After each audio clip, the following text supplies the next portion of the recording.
اگلا سوال ہے، عموماً سننے میں آیا ہے کہ جیسے لوگ ہوں گے ویسے ہی حکمران اللہ کی جانب سے ان پر مسلط کر دیے جائیں گے، کیا یہ بات کسی صحیح حدیث میں موجود ہے؟ اس ٹاپک پہ اس طریقے سے تو کوئی صحیح حدیث وارد نہیں ہوئی ہے، البتہ یہ یعنی مضمون اپنے متن کے اعتبار سے کسی درجے تک صحیح ہے، لیکن اس انٹینشن کے ساتھ نہیں ہے جس انٹینشن کے ساتھ یہ چیزیں بیان کی جاتی ہیں۔ میں پہلے اس کا نیگیٹو پہلو بیان کرتا ہوں۔ بیسیکلی اس طرح کی روایتیں اور اس طرح کی باتیں حکمرانوں نے گھڑوائی تھیں تاکہ حکمرانوں کے برے اعمال دیکھ کر جو رعایا ہے نا وہ خاموشی اختیار کر لے۔ سمجھ آئی؟ رعایا یہ کہنا شروع کر دے یار اسی کیڑے چنگے ہیں، اگر اوپر حکمران برے ہیں تو ان کو ہی برداشت کرو۔ حالانکہ رعایا اگر بری ہے اور اوپر حکمران برا آیا تو رعایا مزے تو نہیں لوٹ رہی، مزے تو حکمران لوٹ رہا ہے، وہ مزے کیوں لوٹ رہا ہے؟ رعایا تو بیچاری پس رہی ہے۔ باقی یہ ریالٹی ہے، ظاہر ہے کہ اگر گدھے آباد ہوں گے تو گدھوں میں سے یہ ایک گدھا بنے گا نا، اندھوں میں سے یہ کانا بنے گا۔ اس اعتبار سے تو یہ بات ٹھیک ہے کہ جس طرح کے لوگ ہوں گے انہی میں سے ایک بندے کو چنا جائے گا نا، وہ اتنا پیار ساتھ تو نہیں ہوگا، لیکن جو چنا گیا وہ اب اس کی پلی لے کے تو اللہ کے حضور جو ہے وہ بری نہیں ہو سکتا کہ چونکہ یا اللہ میں اس قوم کا وزیر اعظم تھا جس میں کئی لوگ ٹھگ تھے، کئی ڈاکو تھے، کئی چور تھے، تو اس لیے میں نے بھی حکومت کا مال دبا لیا۔ یہ پلی تو نہیں وہ لے سکتا۔ بیسیکلی یہ پلی لینے کے لیے حکمرانوں نے نا اس طرح کی روایتوں کو عام کیا تاکہ لوگ نا ایک میٹھی نیند سو جائیں، کبھی کسی کے دل میں یہ تڑپ ہی نہ پیدا ہو کہ وہ نکل کر خانقاہوں سے ادا کر رسم شبیری، وہ کبھی رسم شبیری ادا کرے اور چیلنج دے کہ یار یہ آپ لوگ کیا کر رہے ہو، آپ لوگ اس مسند پہ بیٹھے ہوئے ہو۔ تو پھر حسین تو روزانہ نہیں نمائیں پیدا کرتی، تو اس زمانے میں حسین نہیں تھے اتنے، کتنے لوگ تھے ان کے ساتھ، گنتی کے لوگ تھے نا۔ تو یہ بیسیکلی حکمرانوں نے اس طرح کی چیزوں کو عام کرنا شروع کیا۔ حالانکہ صحیح بخاری اور مسلم کی متفق علیہ حدیث ہے، نبی صلی اللہ علیہ وآلہ وسلم نے فرمایا تم میں سے ہر شخص نگہبان ہے اور اس سے اس کی رعیت کے بارے میں پوچھا جائے گا۔ پھر آپ علیہ السلام نے فرمایا کہ اگر کوئی شخص حکمران ہے تو اس کی رعایا جو ہے وہ اس کی رعیت ہے، اس سے پوچھا جائے گا اس کے حقوق کے لیے اس نے کیا کیا۔ اس طریقے سے خاوند ہے تو بچوں کے حقوق پوچھے جائیں گے۔ پھر آپ علیہ السلام فرمایا اگر کوئی عورت ہے تو اس کے بچے اور اس کے خاوند کا مال وہ اس کی رعیت تھی، اس کے اندر خیانت نہ کرے۔ حتیٰ کہ بخاری و مسلم کی حدیث ہے، نبی صلی اللہ علیہ وآلہ وسلم نے فرمایا کہ جو حکمران ہے عوام الناس اس کی رعیت ہے، اگر وہ اپنی عوام کے ساتھ خیانت کرے گا تو ایسے حکمران کے اوپر جنت حرام ہے۔ صرف دوزخ میں نہیں جائے گا، جنت حرام ہے ایسے حکمران کے اوپر جو اپنی رعیت کا خیال نہیں رکھتا۔ صحیح مسلم کی حدیث ہے، نبی صلی اللہ علیہ وآلہ وسلم نے فرمایا بدترین مسئول وہ ہے جو کسی رعیت کا حکمران بنایا گیا، بدترین گڈریا وہ ہے جو بھیڑوں کا چرواہا نہیں ہے بلکہ عوام الناس کا چرواہا ہے، کہ اللہ نے جیسے بھیڑوں کو ایک گڈریا لے کے چلتا ہے، ان کی خوراک کا خیال رکھتا ہے، بھیڑیے سے بچاتا ہے، تو اس طرح حکمران۔ اور یہ حدیث صحیح مسلم میں آتی ہے، میں نے کربلا والے ریسرچ پیپر میں بھی ڈالی ہوئی ہے۔ یہ حدیث موت کے وقت ایک صحابی نے بیان کی تھی اور سنائی تھی عبید اللہ ابن زیاد کو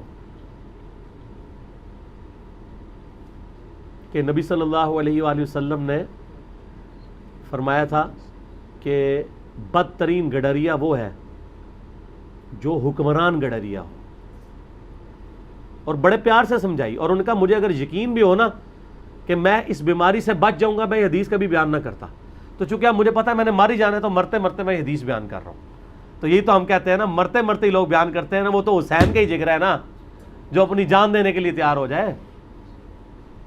یہ بھی تو صحابی تھے نا۔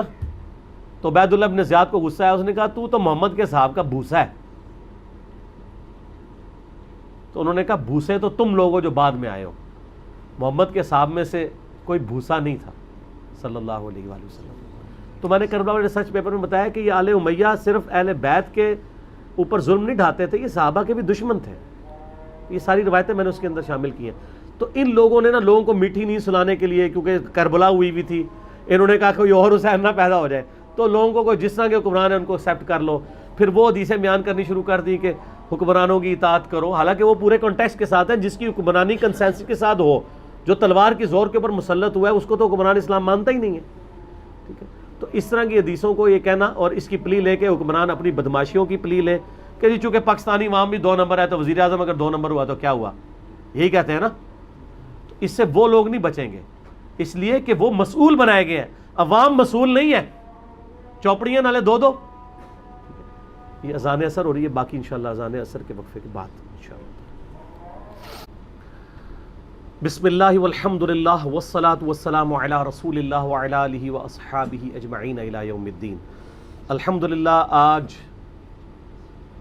1 ستمبر 2019 کو بمطابق 1 محرم 1441 ہجری میں علمی و تحقیقی مجلس نمبر 79 میں ہم اسی سوال کو آگے لے کے چلتے ہیں. حکمرانوں کے حوالے سے میں نے بتایا کہ حکمرانوں نے اس طرح کی چیزوں کو عام کیا تاکہ ان کی جو نااہلی ہے وہ چھپی رہے، اور یہ جس طرح کی عوام ہوگی اس طرح کے حکمران بنیں گے. یہ ضروری نہیں ہے. آپ دیکھیں کہ مبارک ترین دور تھا، صحابہ کرام ہزاروں کی تعداد میں زندہ تھے، اور یزید جیسا برا حکمران ان پہ مسلط ہو گیا. کیا یزید ریپریزنٹیٹو تھا اس رعایا کا؟ نہیں. ایک ورس ترین مثال ہے. اس کے بعد یہ 61 ہجری کی بات ہے، 60 ہجری کی، 61 ہجری میں واقعہ کربلا ہوا. اس کے بعد آپ آ جائیں 99 ہجری میں بدترین رعایا تھی، صحابہ بڑے تھوڑے رہ گئے تھے، آل امیہ کی وجہ سے گمراہی عام تھی.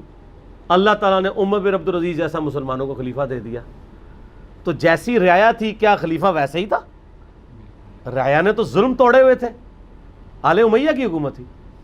تو بری رعایا پہ ایک اچھا حکمران آ گیا. یہ والی مثال بھی موجود ہے.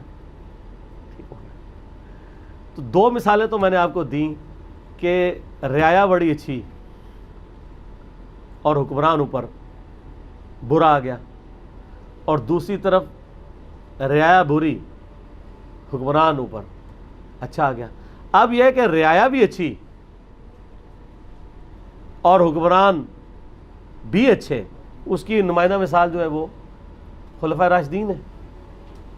عوام بھی اچھی تھی، حکمران بھی اچھے تھے.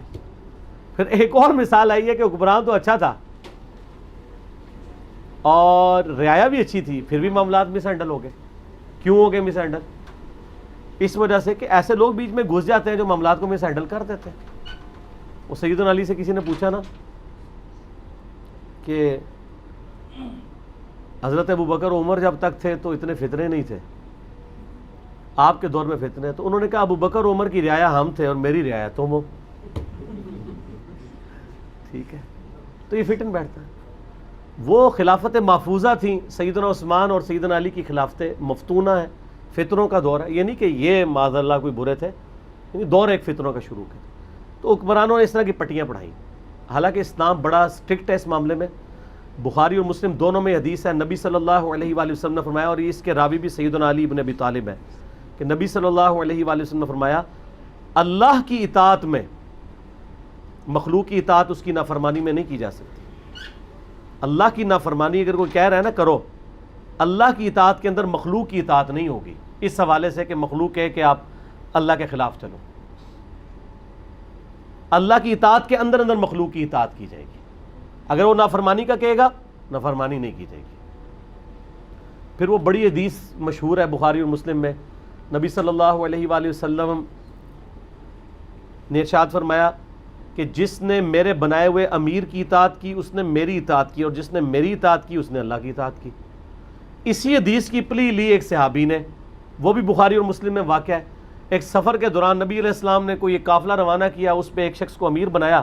اس نے ایک جگہ لکڑیاں جمع کر کے اس میں آگ لگائی اور کہا کہ جی میں تمہارا امیر ہوں، اور نبی علیہ السلام نے فرمایا تھا میرے بنائے ہوئے امیر کی اطاعت کرنا رسول اللہ کی اطاعت ہے، تو میں تمہارا امیر تمہیں حکم دیتا ہوں کہ اس آگ میں چھلانگ لگا دو.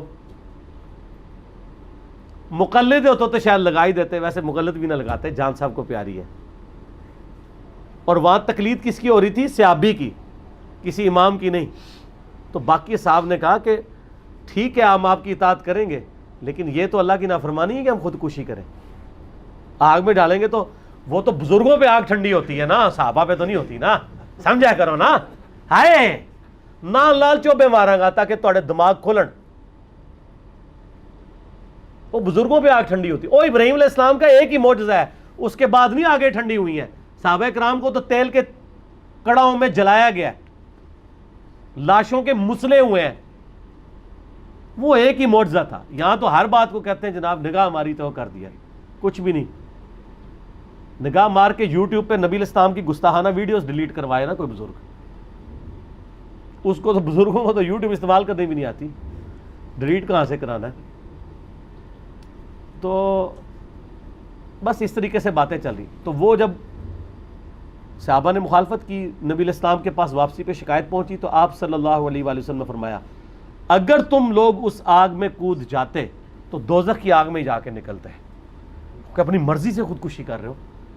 حکمران کی اطاعت اس طرح نہیں ہے کہ اللہ اور اس کے رسول عز و جل و صلی اللہ علیہ وآلہ وسلم کی نافرمانی میں اطاعت اختیار کی جائے گی. تو یہ ساری کی سارے جو ڈھکوسلے حکمرانوں نے شروع کیے ہیں, اور جس طرح کی عوام ہوگی اس طرح کے حکمران آ جائیں گے, یہ بیسیکلی یہ کہنا چاہ رہے ہوتے ہیں کہ اگر ہم 2 نمبریاں کر رہے ہیں تو تم بھی 2 نمبر ہو, لہٰذا ہماری 2 نمبریوں پہ ہمیں نہ پکڑو. پیچھے انٹینشن یہ ہوتی ہے, حالانکہ اسلام میں ایسا نہیں ہے. اسلام میں جو کچھ ہے میں نے آپ کو حدیثیں بتائی ہیں کہ چمڑی اتر جانی ہے حکمرانوں کی. اس لیے تو صحابہ کرام ڈرتے تھے حکمرانی کے معاملات میں. کسی نے زبردستی جو ہے نا وہ لینے کی کوشش نہیں کی, لوگ ڈرتے تھے کہ یار اللہ کے حضور جو ہے وہ پکڑ ہوگی. اس لیے حکمرانوں کو خود اپنی آخرت کی فکر کرنی چاہیے, اور اس طرح کی باتیں سنا کے اپنی غلطیوں کو, ہاں آپ پبلک کو ضرور دھوکہ دے لیں گے, اللہ تعالیٰ کو آپ ان چیزوں سے دھوکہ نہیں دے سکتے. تو یہ مس کوٹ کی جاتی ہیں ایسی چیزیں. باقی وہ ٹھیک ہے کہ اللہ تبارک و تعالیٰ سرکشی کے عوض لوگوں پہ ایسے حکمران اور ایسی چیزیں مسلط کر دیتا ہے جو ان کے اوپر عذاب نازل کر دیتے ہیں. اس میں ان حکمرانوں کی تعریف نہیں ہو رہی ہوتی. مثلا آج اگر ہمارے پرائم منسٹر یا پچھلے پرائم منسٹر اس عوام پہ ظلم ڈھاتے رہے ہیں, وہ یہ نہیں کہیں گے کہ مجھے اللہ نے آپ پہ مسلط کیا ہے, جس طرح سے تسی ایسے ہونا تھا میں آ گیا, اور اس سے وہ یہ سمجھنا شروع کر دے کہ بھی میں اللہ کی ڈیوٹی پوری کر رہا ہوں. تو سر چنگیز خان نے بھی اللہ کی ڈیوٹی پوری کی ہے, اس کی وجہ سے چنگیز خان نے جنت میں نہیں چلے جانا. فرعون نے بھی اللہ کی ڈیوٹی پوری کی ہے. قرآن میں آتا ہے, اللہ فرماتا ہے ہم نے ہر نبی کے مقابلے پہ انسانوں اور جنوں میں سرکش شیاطین کھڑے کر دیے ہیں. اس کا یہ مطلب نہیں ہے ظاہر ہے وہ شیطان اب جو کچھ کر رہا ہے اللہ تعالیٰ چاہتا تو نہ کرتا, وہ کھلی چھٹی اس کو دی ہوئی ہے نا. تو اس طریقے سے باتیں بنا دیتے. تو اور یہ کہنا کہ جی اس طرح حکمران پلی لینا شروع کر دے کہ جی اللہ نے مسلط کیا ہے, تو وہ اللہ نے مسلط اگر عذاب کے طور پہ کیا ہے کسی عذاب کو, تو اس کا یہ مطلب نہیں اس کا عذاب بچ جائے گا. سورہ بنی اسرائیل کے شروع کے رکوع میں آتا ہے نا بنی اسرائیل کے بارے میں 2 عروج اور 2 زوال. اس میں اللہ تعالیٰ آتا ہے جب تم نے نبیوں کی دعوت سے روگردانی کی تو ہم نے تم پہ عذاب کے 2 کوڑے برسائے. ایک کوڑا تھا جب